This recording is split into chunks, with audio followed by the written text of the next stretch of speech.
Fala pessoal, tudo bem? Mais um vídeo do nosso canal Automóvel. Essa semana a gente volta com o assunto placa preta, porque foi um assunto que sacudiu os grupos de WhatsApp desses últimos dias. A gente quer colocar alguns pingos nos is, porque muita gente achou que algumas coisas estavam voltando para trás e tudo. A gente vai voltar, a gente fala sobre isso também. Essa semana teve dia do antigo mobilismo, vou explicar por quê. Também tem o nosso calendário de eventos da semana, com o apoio principal aí da Iron Forte, das alavancas de câmbio Iron Forte. Vamos contar um pouquinho, mais um capítulo da história da bateria. E vamos fazer melhor, a gente vai explicar que existem baterias ainda que atendem automóveis como esse carro aqui, que são baterias 6 volts. A gente falou isso no vídeo passado, mas aqui a gente tem o automóvel para poder mostrar que é muito mais fácil. E também o nosso quadro Vai Que Você Não Sabe. Meu nome é Thiago Songa, eu estou há quase 30 anos nesse mundinho do saudosismo ferruginoso. E sejam todos bem-vindos a mais um vídeo de O Automóvel.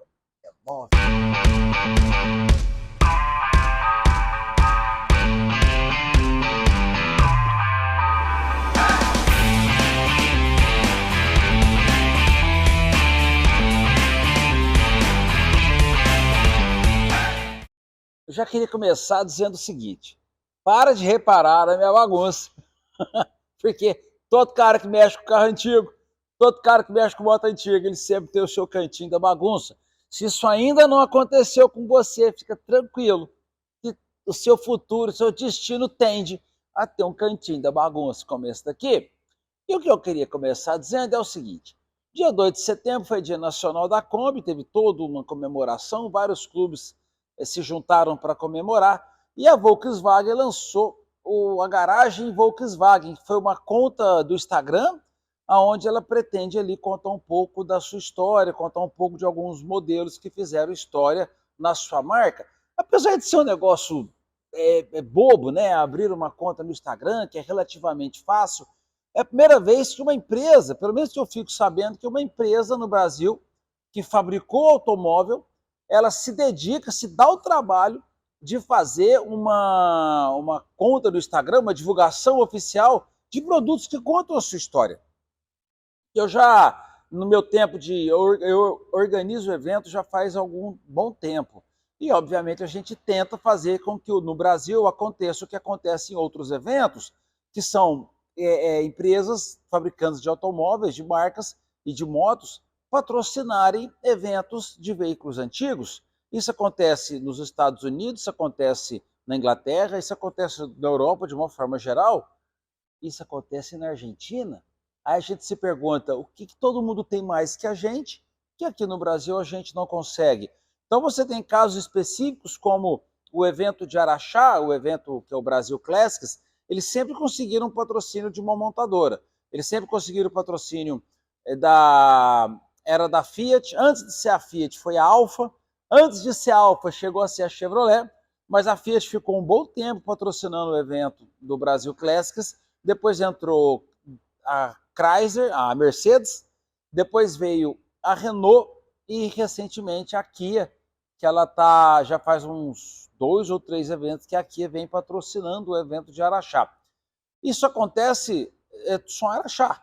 Se você for ver, a gente busca outras marcas. Eu já cheguei a fazer uma vez uma reunião com a Ford, quando a Ford estava completando 110 anos, que foi em 2013. Eu propus para a Ford, na época, da gente colocar um Ford T e depois colocar um novo Ford K, porque são letras, né?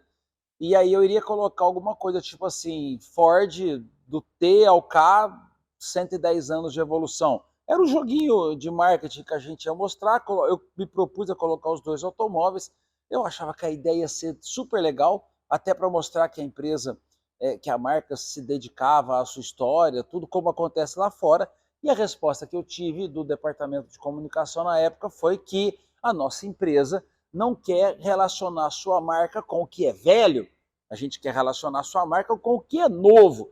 E a gente tem que botar a viola no saco e ir para casa com essa frustração. Então, de modo que quando eu vejo uma empresa igual a Volkswagen criar essa conta no Instagram para poder contar a sua história, lembrando que a Volkswagen, de tempos para cá, ela abriu agora a possibilidade de você descobrir a data de nascimento do seu carro, inclusive a cor que ele saiu, que é o que a gente chama de microficha, né?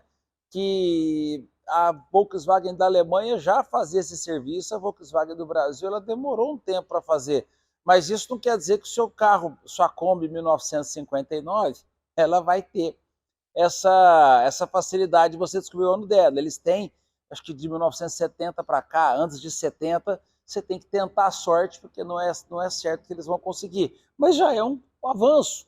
O cara está restaurando o Gol, o cara está restaurando aí um Santana 88, ele quer saber sobre que cor que o carro saiu de verdade, como é que era o interior, e a Volkswagen consegue dar esse resultado. Então, para a gente que está nesse mundo, eu que estou aqui há quase 30 anos, é muito legal saber que tem uma marca aqui no Brasil preocupada com o seu histórico.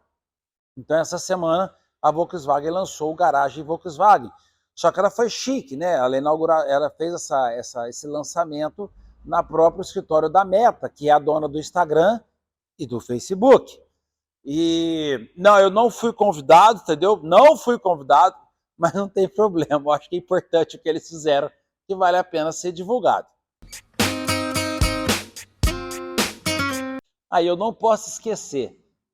Eu comecei falando que a gente comemorou o Dia Nacional da Kombi. O Dia Nacional da Kombi foi o dia 2 de setembro. Ele é comemorado esse dia porque foi no dia 2 de setembro de 1957 que saía das linhas de montagem do Ipiranga a primeira Kombi fabricada no Brasil. A Kombi veio primeiro do que o Fusca. O Fusca só foi sair em 59. No Brasil! Deixar claro isso, porque senão daqui a pouco vocês estão colocando lá. Aí o Stonga falou que a Kombi foi fabricada primeiro que o Fusca. Como se isso fosse na Alemanha. Não, no Brasil a Kombi veio primeiro. Depois partiu o Fusca. E outra data que está sendo comemorada também essa semana é o dia 5 de setembro, que é dia do antigomobilismo. Essa data é uma data um pouco conturbada, porque ela começou em São Paulo com uma lei municipal feita pelo vereador Goulart, não lembro o primeiro nome dele, mas isso tem mais de 20 anos, que instituía que São Paulo, que o dia 5 de setembro, isso eu vou explicar lá no quadro, vai que você não sabe, por que o dia 5 de setembro foi escolhido, mas dia 5 de setembro foi eleito o dia municipal do antigomobilismo em São Paulo. Por conta disso, outros clubes de carros antigos entraram com seus vereadores e sugeriram, olha, vamos tentar criar o dia do antigomobilismo, e várias cidades criaram o dia do antigomobilismo. Muitas delas criaram datas aleatórias ou datas que fazem mais sentido com aquilo que elas fabricam, com aquilo que tem identidade com o clube, ou o dia da fundação daquele clube, ou o dia que o primeiro automóvel entrou na determinada cidade, mas via de regra a maioria seguiu o dia 5 de setembro como o dia do antigomobilismo. Então, como está acontecendo essa semana, parabéns você antigomobilista pelo seu sacrifício, pelo seu trabalho de resgate na preservação dos automóveis antigos. E quando eu falo preservação, eu estou me referindo tanto ao original quanto ao modificado.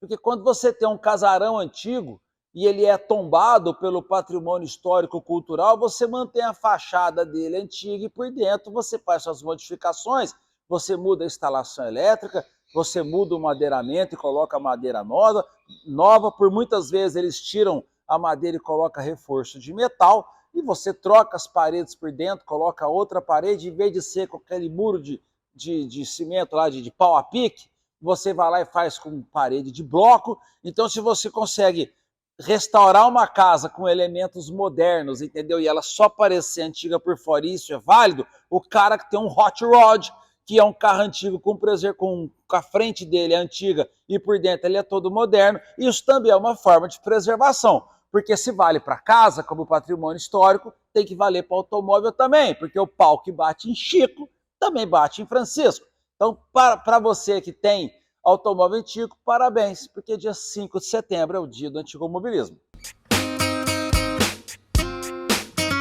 Agora nós vamos falar de assuntos que sacudiram a semana do antigomobilismo. No dia 14 de agosto, saiu uma circular do Detran, do Senatran, né, que ela passou para essas entidades, para as circunscrições municipais e estaduais, de que haveria uma relação de clubes que são homologados, reconhecidos pelo Denatran, para poder emitir laudos de veículo de coleção, para emitir os certificados de veículos de coleção. Aí muita gente saiu desesperada, o meu clube perdeu o laudo, o meu clube é só esse pessoal. Então vamos fazer uma explicação. Desde 98, ainda com a legislação antiga sobre placa preta, a resolução 56/98, a entidade para poder emitir o certificado de veículo de coleção, ela tinha que ser reconhecida pelo Denatran. Mas existe um jeito de emitir o certificado sem ser reconhecido pelo Denatran, que hoje é Senatran? Existe. Se você for um clube filiado a algum outro clube filiado, e esse outro clube ele fosse reconhecido pelo Senatran ou pelo Denatran, você podia fazer a vistoria, que é o que acontecia e é o que acontece ainda com clubes, por exemplo, que são filiados a associações, a federações, a própria Federação Brasileira de Veículos Antigos. Eu falo sobre ela porque ela é a maior hoje, ela tem mais de 200 clubes filiados. A própria federação, ela é reconhecida, ela é homologada pelo Denatran, pelo Senatran, vai ser difícil começar, já é secretaria faz um tempo, ainda fico. Ela é reconhecida pelo Senatran para poder emitir certificado de veículo de coleção. E se o seu clube é filiado à Federação Brasileira, quem vai emitir o certificado para você é a Federação Brasileira. Por isso que o certificado sai no nome da Federação Brasileira. Os outros clubes, existem N clubes, até 2010, a gente saiu agora esse novo, vamos colocar antes da resolução antiga, até antes de 2022, quase 100 clubes eram homologados diretamente pelo Senatran para poder fazer a emissão do certificado de veículo de coleção. Acontece que em 2022 saiu uma resolução nova, onde ela traçava novos parâmetros para fazer essa vistoria de veículo de coleção. Criou-se ali então a tabela dos 80 pontos, porque antes a tabela ela era usada como uma forma de comum acordo, né, ou de acordo de cavalheiros entre os clubes que usavam, porque não existia tabela de 80 pontos na legislação. A Federação Brasileira ela tinha esse cuidado de usar uma tabela de 80 pontos, e ela instruía seus clubes filiados que fizessem uma avaliação padrão, para que evitasse esse negócio de eu acho que vale isso, e lá em São Paulo o outro clube acha que vale outro ponto, e de repente o mesmo carro avaliado por pessoas diferentes tivessem pontuações muito distantes. Então a planilha ela criava um padrão, e foi uma planilha praticamente igual a essa que a Federação Brasileira usava, que o Detran, que o Senatran passou a usar como modelo para que os outros clubes pudessem usar a vistoria, fazer isso, valer de vistoria, para emissão de certificado de originalidade. Então, quando saiu a legislação em 2022, a nova lei da placa de coleção, a palavra placa preta a gente tem que aprender a parar de usar. Até para mim é difícil, porque antes toda placa de coleção era preta. E hoje não. Hoje, placa de coleção, você tem branca com número prata e você tem preta com número branco. Você tem duas opções. Mas isso eu explico mais para frente. E então, depois que saiu a legislação de 2022, a nova, que criou essa planilha, que tem ali, inclusive, planilha para caminhão, para trailer, para motocicleta, para carretinha, para barco. Não, barco não, mas tem um monte de coisa ali. E eles pediram ali, sugeriram não, eles já avisaram que os clubes que eram reconhecidos pelo Senatran teriam que passar por um recadastro. Então, daqueles 100 clubes que eu disse que poderia emitir o certificado de veículo de coleção, o pessoal tinha um prazo para poder fazer esse recadastro. Se eu não me engano, o prazo era de 2 anos, esse prazo foi agora, em junho, e o Detran mandou esse comunicado aqui, acho que era julho, esse comunicado aqui, dizendo quais eram os clubes que eram reconhecidos para poder fazer essa homologação. Então tem aqui 35 clubes, outros clubes estão em processo ainda de homologação, porque existem inclusive empresas que juntam essa papelada para poder fazer esse pedido de homologação para os clubes que não fazem, Então, a ideia agora é que esses clubes que ficaram sem, que perderam esse direito, que corra atrás desse prejuízo para poder emitir também o seu certificado de veículo de coleção. Então, não se assuste se o seu clube perdeu o direito, ele pode fazer o recadastro, ainda está em tempo para poder emitir o certificado. E um outro assunto, esse foi mais interessante. O Ministério do Transporte, através da Secretaria Nacional de Trânsito, o Senatran, ele emitiu um comunicado no dia 29/8, que dizia o seguinte: assunto, esclarecimentos quanto aos procedimentos para emplacamento de veículo de coleção. Aí ela explica, faz uma introdução dela e explica o seguinte: os veículos e ela lembra, ela faz um lembrete, isso daqui, esse comunicado, que é o que mais circulou pela internet, ele não é uma mudança na legislação, ele é um lembrete, onde eles colocam aqui, ó, os veículos de coleção são classificados em original, original, veículo que atingiu 80 pontos ou mais das características originais de fabricação de um total de 100 pontos. E na avaliação das características originais de fabricação realizada nos termos do anexo 1. O anexo 1 é a planilha dos 80 pontos. Depois aqui, ó, 2. Veículo modificado. São veículos que sofreram modificações realizadas de acordo com a regulamentação do CONTRAN e procedimentos estabelecidos pelo órgão máximo do Executivo e Trânsito da União. Quando você faz uma modificação no seu carro, qualquer modificação, se for modificação que altera cor, você precisa de colocar ali uma especificação de que você mudou a cor. Se você troca a suspensão, se você troca o aro da roda, se você troca o motor, você precisa de um laudo técnico que mostre que aquela alteração que você fez não vai tirar a segurança do automóvel ao rodar.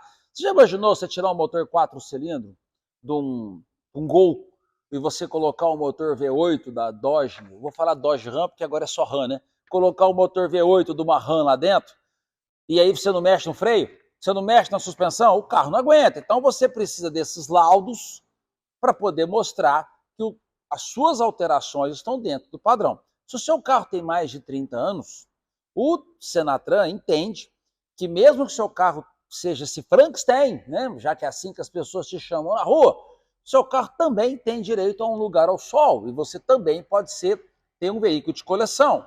Então o que eles sugerem aqui? Se você tem lá vou dar o exemplo do Gol porque eu já comecei nele, você tem lá um Golzinho, você vai lá e coloca nele um motor 8 cilindros, adapta um diferencial ali, o cardan pequenininho, você faz um monstro em cima de um Gol. Mas o seu Gol é 88, ele tem mais de 30 anos. Só que toda alteração que você fez tem um laudo do CSV no documento. Alteração de motor, tal, alteração de suspensão, tal, alteração de roda, tal, tá lá o número do CSV. No certificado de avaliação, seu carro vai lá passar. Se o seu carro não pegar os 80 pontos, mas ele tem o CSV, o seu carro vira um veículo de coleção, porém na classificação de modificado. A placa sua de coleção, ela vai ser branca com a letra em prata ou cinza. Com a letra em prata ou cinza. Uma coisa que eu queria deixar claro aqui.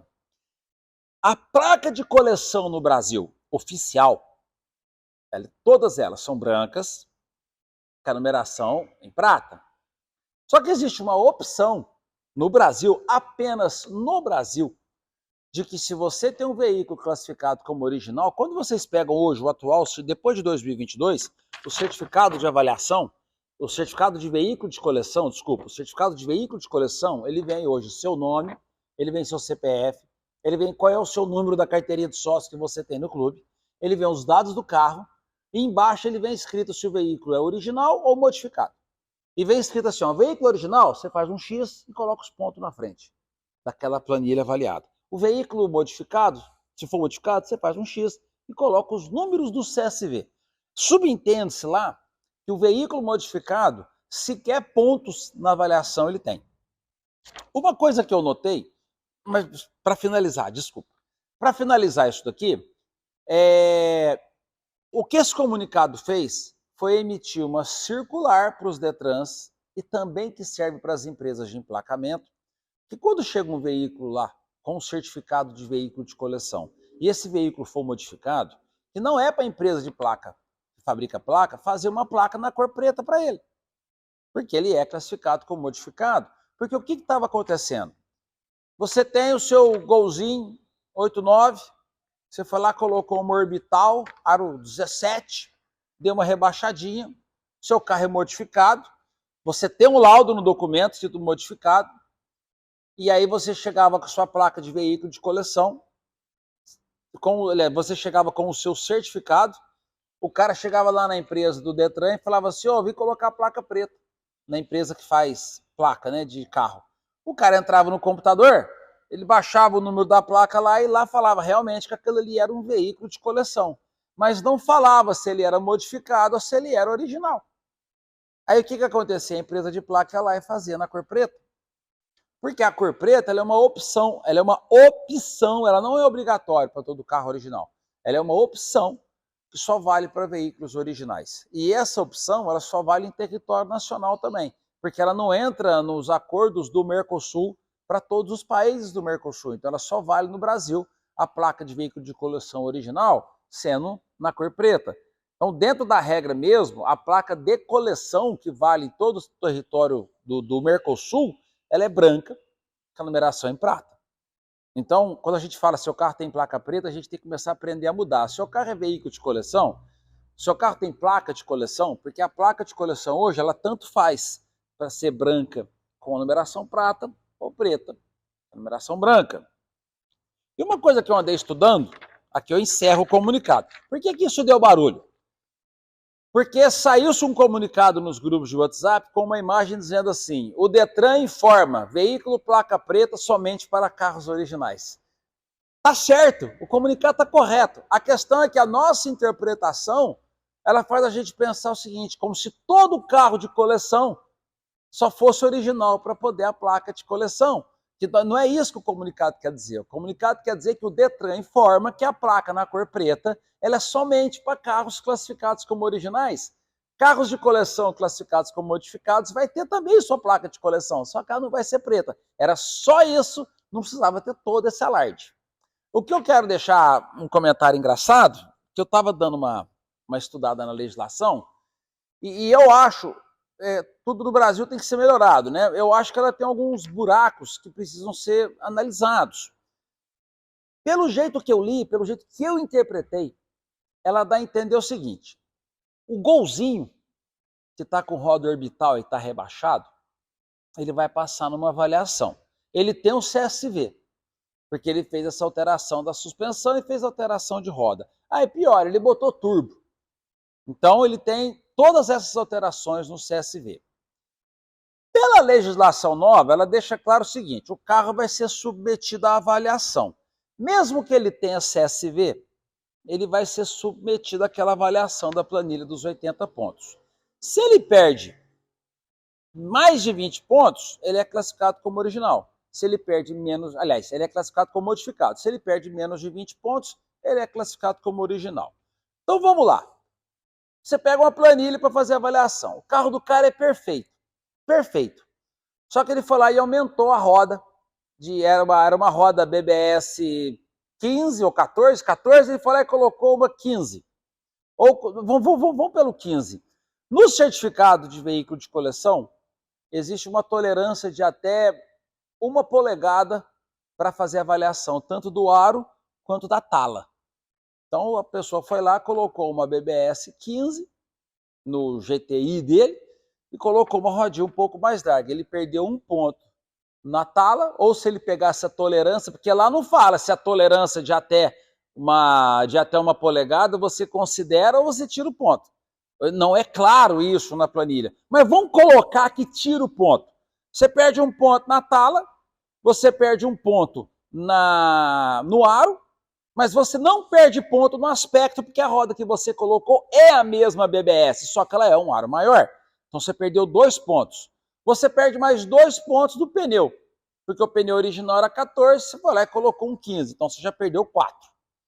Suspensão, se tirar todos os pontos da suspensão, a planilha fala que são 2 pontos, você vai tirar mais 2, fica 6. Depois você vai perder ponto no turbo. O turbo, você vai perder ponto na parte de coletor de admissão e exaustão, que ele vai ser diferente, e você vai perder ponto no aspecto, que nós tem lá o item aspecto. No total, provavelmente quem faz esse tipo de alteração, ele tem alguns outros pecados, mas vamos considerar que o seu carro é perfeito, fora essas alterações.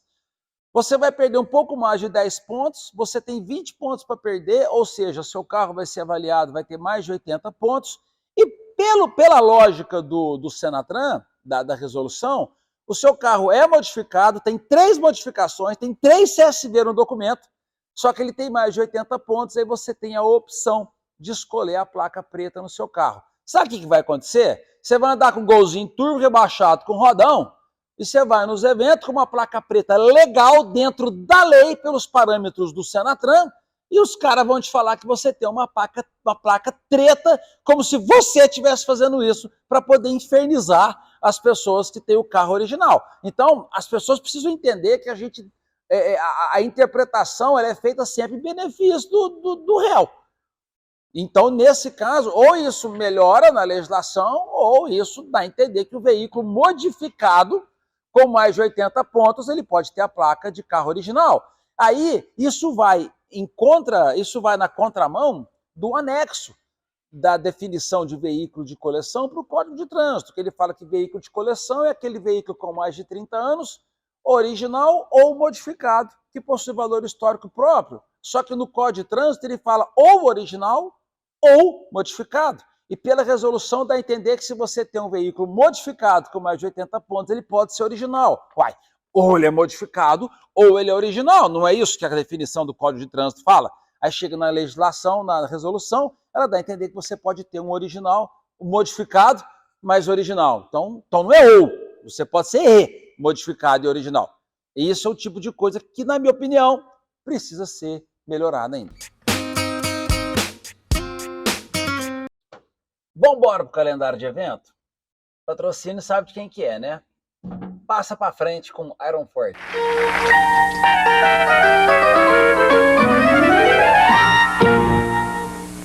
6 a 8 de setembro acontece a 24ª edição do Encontro de Picapes e Automóveis Antigos em Água de São Pedro, que é promovido pelo Picapes Clube. Eu tive nesse evento no primeiro, em 2000. Na época a gente foi com o Landau 82, que não tinha que ter uma base. O Landau naquela época tinha nem 20 anos. E ele pagava IPVA naquela época ainda. E hoje ele já é um carro antigo. Mas a gente foi na época encontrar com a turma. É um evento muito gostoso. Acontece ali no centro de convenções e tem um parque depois do centro de convenções, um gramado, onde acontecem as exposições. E esse ano a parte social vai ter bingo, tem jantar, tem coquetel, tem bastante coisa que eles colocam lá. E esse ano vai ter a 4ª edição da Tratorzada, onde o pessoal leva os tratores antigos e eles fazem um desfile pela cidade para poder promover o evento e para a criançada se divertir também. É um dos pontos altos do evento, essa Tratorzada. Então, tá de bobeira no feriado, quer passear, a Água de São Pedro é uma boa opção. Agora, passa para a próxima.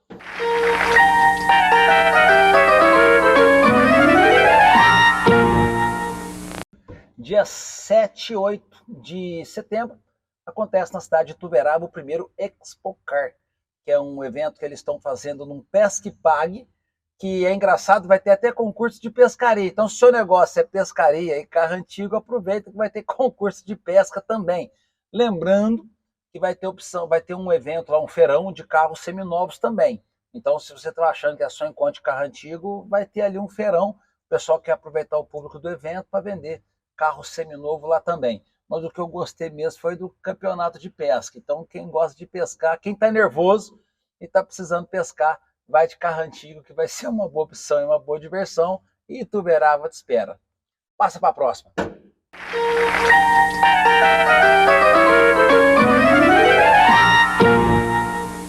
No dia 8 de setembro, a cidade de Paraíso, ali perto de Catanduva, no interior do estado de São Paulo, está organizando um encontro de Opala e carros antigos também. O encontro vai ser na Praça da Matriz. Inscrição 2 quilos de ração, ou para gato ou para cachorro, ou R$10.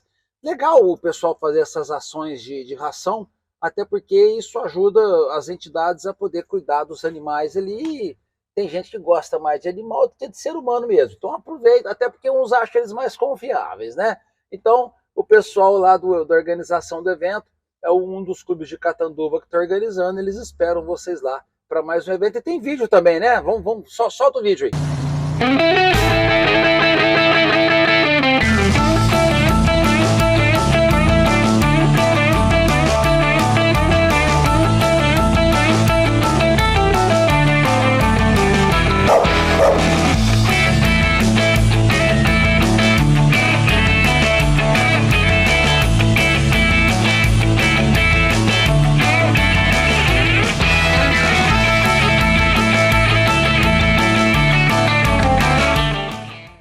Viu aí, né? Vai ter café da manhã, vai ter música ao vivo, vai ser gostoso também para passear. Tá na região, chegou o seu momento. Passa para a próxima.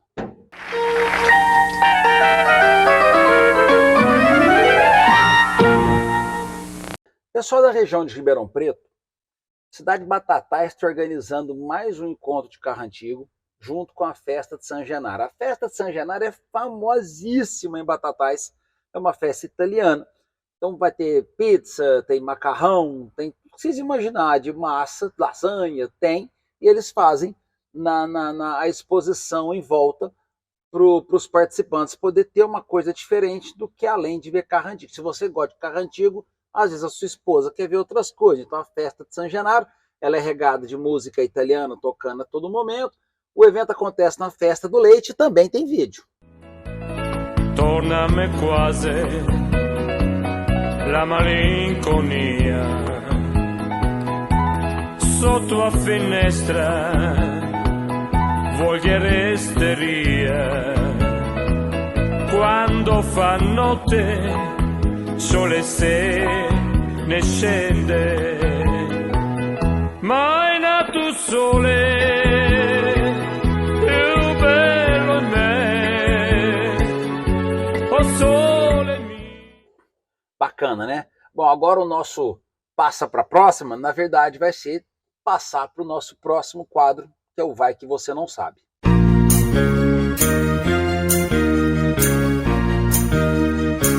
Você bem sabe.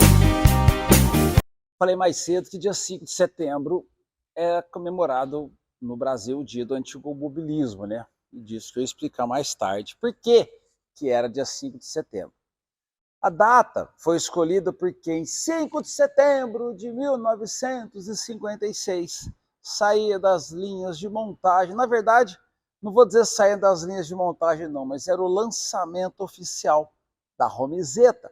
A Romizeta, para muitos, foi o primeiro veículo fabricado no Brasil, que é aquele veículo pequenininho, de 4 rodas, que muitos achavam que tinha 3, porque o eixo traseiro era um eixo curtinho, então parecia que era uma roda só no lugar de 2.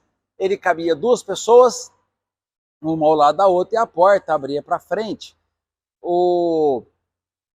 Muitas pessoas não consideram ele como o primeiro automóvel, porque na ocasião a Isetta, a fábrica da Home no Brasil, ainda não tinha, que produzia a Isetta sob licença, porque a empresa, o desenho era italiano.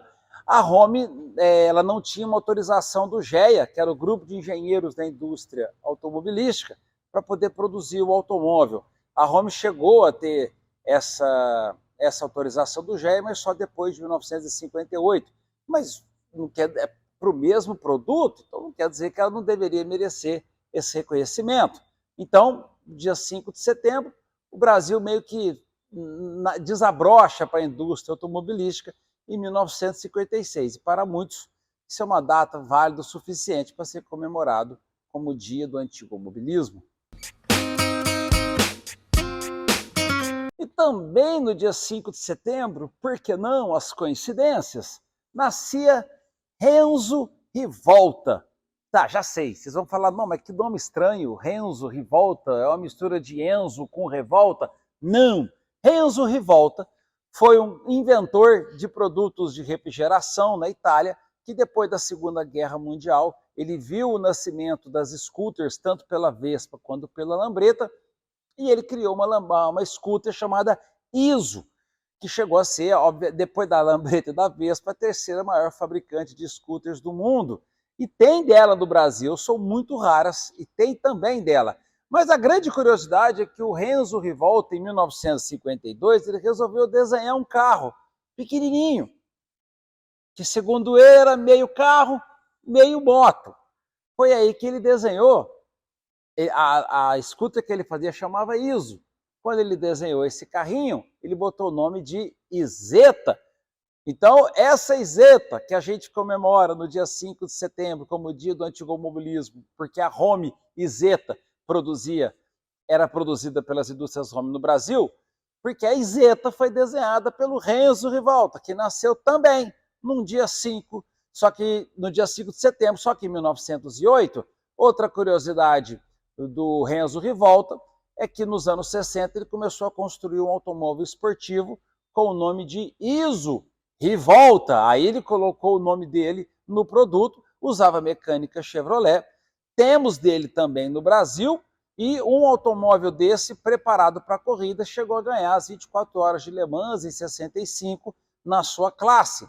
Então, Renzo Rivolta, apesar de ser um nome que você nunca ouviu falar, estaria fazendo aniversário hoje de nascimento. Quem falou que a gente não ia voltar para contar mais um pouquinho da história da bateria no Brasil? No evento passado, no vídeo passado, nós falamos sobre a Denim, que foi uma bateria francesa que desde 1913 já existia propaganda dela no Brasil. Hoje eu vou falar de uma bateria que nasceu em 1919, mas desde 1913, quando ela ainda não tinha sua nova modificação, que era a Chloride Electrical, que era uma empresa de bateria da General Motors, ela já era representada no Brasil desde 1913 pela Guinle & Company. A Guinle, pessoal, era uma empresa muito famosa, era um grupo que tinha muito dinheiro, que eles foram donos, entre outras coisas, do Copacabana Palace do Rio de Janeiro, e também eles brigaram muito tempo para poder ser o representante direto do fornecimento de energia da capital do país, que na época era o Rio de Janeiro. Eles competiam direto com a Light, que era do Percival Farquhar. Quem entende um pouco, quem estuda um pouquinho a história dos grandes nomes do empresariado brasileiro desde o século XIX, já vai ter ouvido falar desses nomes. E a família Guinle, através da Guinle Company, representava vários tipos de empresas no Brasil no começo do século passado. Inclusive a Motul, na parte lubrificante, quando a Motul ainda chamava Swan Fint, que era o nome antigo da Motul ainda. E essa Chloride Electrical era a empresa de acumuladores que fazia parte do grupo da General Motors. Quando acabou a Segunda Guerra Mundial, em 1919 eles renomearam a empresa de baterias para Exide, ou Exide. E em 1919, no mesmo ano da fundação da Exide, ela abre escritório no Brasil, e desde 1919 o Brasil já tinha a Exide como mais uma empresa que revendia, mais uma marca de baterias que era representada por aqui. Hoje não existe mais uma representação da Exide no Brasil. Fora daqui você encontra, mas no Brasil, quando tem, ou é alguma importação independente, que eu não sei se é possível, ou é alguém que bota um adesivo ali como se fosse, mas não tem Exide no Brasil não. Bom, mais uma vez, essa parte da história da bateria no Brasil é um oferecimento da Kral, e Kral neles. Pessoal, muito obrigado. Mais uma semana de vocês ouvindo a gente contar as mentiras, né, sobre a história do automóvel, sobre o antigo mobilismo e sobre coisas que eu gosto, que sempre passam na minha cabeça. Peço a atenção de vocês para compartilhar esse vídeo, caso vocês gostem, curtam, comente aqui embaixo. Para mim é sempre gratificante poder ouvir um pouco do que vocês acham daquilo que eu estou falando. Não deve ser fácil ter que ficar aguentando eu falar durante 20, 25, até 30 minutos. Porém, seu comentário é muito importante até para eu saber se a gente continua ou se eu fico com esse conteúdo só para mim mesmo. Pessoal, muito obrigado. Até o próximo vídeo e abraço.